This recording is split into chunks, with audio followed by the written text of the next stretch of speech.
Usually when I post on this channel, I post things more academic, more theologically minded videos. But today I'm going to share something a little personal. Look, I deal with a lot of loneliness. I think a lot of Christians do. And what I wanted to talk about is how, I don't blame God for the loneliness. Obviously, I play a part, and I have a choice about asking people out. I have obviously no control over if I get rejected or how much effort I put into it, right? So I don't blame God for that. My problem, though, is, the Lord is supposed to be my refuge. What I do get angry about is how, He's not the cause of the problem, but I know He could fix it if He wanted to. And that's what I get angry about. That's why it's hard for me, historically, to make the Lord my refuge. Because, Scripture is basically telling me, run to the Lord, but yet the Lord is the one that's not fixing my problem. However, I understand that, I can get into a sense of entitlement, and I know that it's very self-centered, a self-centered way of thinking.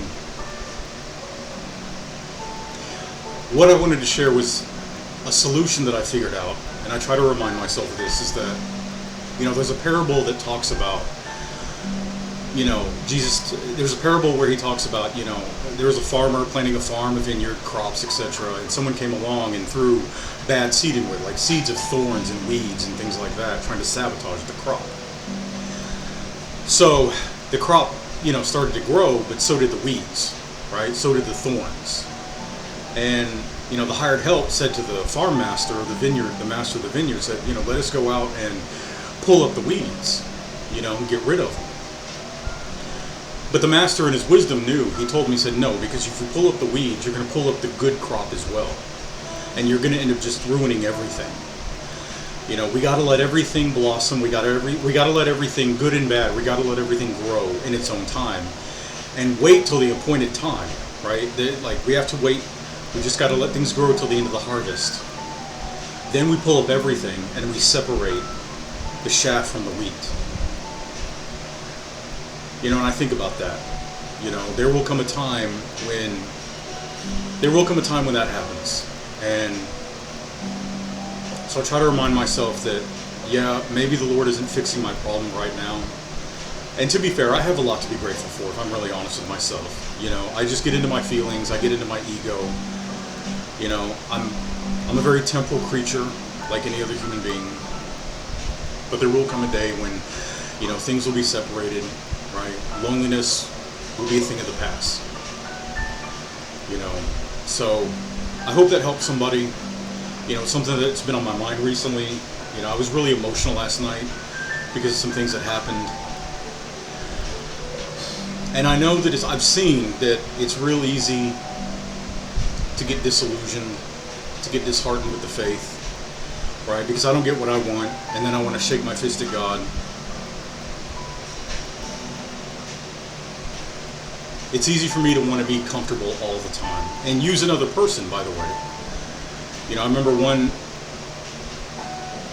one young lady that I was with for a short time, I did get a lot of growth from it, because I realized anybody can be used this way, but especially in the area of romances. Don't use a romance. Don't try to use another person to fix, I should never use a woman to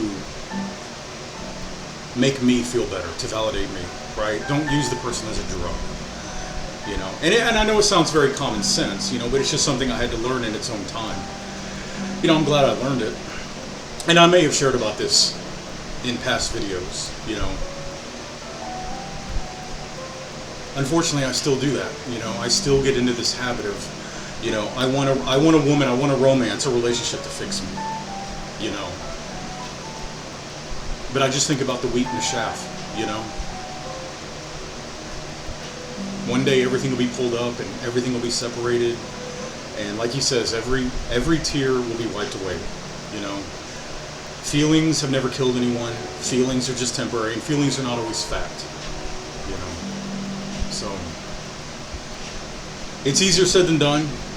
You know, knowledge is a third of the battle, and I do think it's a third of the battle. By the way, a lot of people tell you that knowing is half the battle. It's more than just knowing and doing. It's knowing, doing, and being consistent. So with that, God bless, and I hope this helps somebody. Take care.